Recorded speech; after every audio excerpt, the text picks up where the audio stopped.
Agora, a gente não pode deixar de negar que a presença de policiamento e fiscalização ostensiva pode influenciar diretamente no comportamento dos motoristas e pedestres.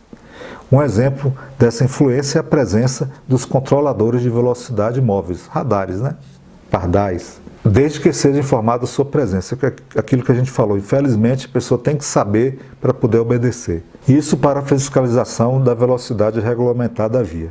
Pessoal, que eu estou trazendo para vocês essa ideia, está aí no canal, passa lá, dá uma olhadinha, acho que vale a pena.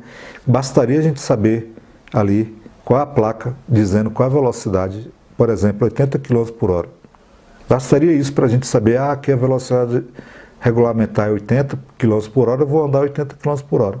Mas aí precisa de toda uma fiscalia, precisa de radares, precisa de polícia, precisa de multa, para que a gente se contenha. Lembra do desenho do Pateta?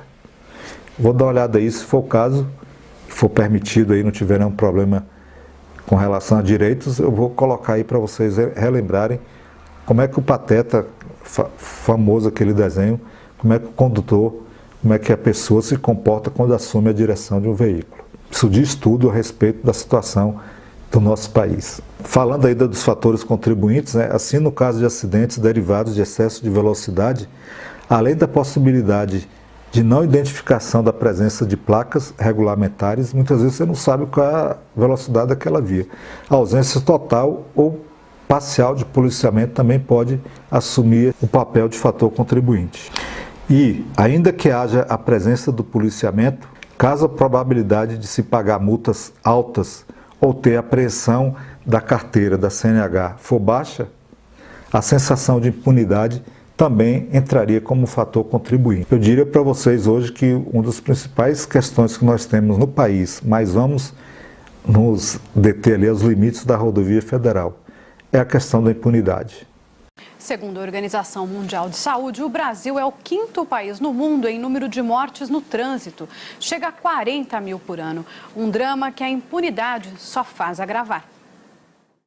São Paulo, junho de 2011. Vitor foi atropelado na calçada por Gabriela Guerreiro, que havia bebido e dirigia acima da velocidade. Ela está solta, aguardando julgamento. Curitiba, maio de 2009, o então deputado Carli Filho, que tinha 24 multas por excesso de velocidade, também dirigia embriagado. O carro dele bateu, matando 2 pessoas que estavam em outro veículo. Até hoje, não foi julgado. Por todo o Brasil, a violência no trânsito deixa um rastro de dor e impunidade. O exemplo mais recente é o dessa motorista que, alcoolizada, atropelou 4 crianças e adolescentes numa calçada na Grande São Paulo. Paga a fiança de R$ 1.500, ela foi liberada. Segundo a ONG Não Foi Acidente, em 3 anos, em apenas 8 casos de mortes no trânsito julgados no país, os culpados foram para a cadeia. O fato de não ter uma punição faz com que as pessoas não vejam problema algum em beber um drink e dirigir. Nenhum dos casos de condenação com prisão foi em São Paulo, apesar de ser o estado com a maior frota do país e com um dos maiores índices de acidentes com mortes. Para as famílias das vítimas, a realidade traz a certeza de que a justiça não é para todos. Ela tem que perder o bem mais precioso que ela tem, que é a liberdade, já que ela furtou uma família e a própria pessoa de um outro bem muito maior, que é a vida. Impunidade porque as leis, e a gente tem muita lei, leis boas inclusive, mas a sua aplicabilidade, a sua razoabilidade de aplicação ao longo do tempo demora muito, vai, volta, sobe, para, continua.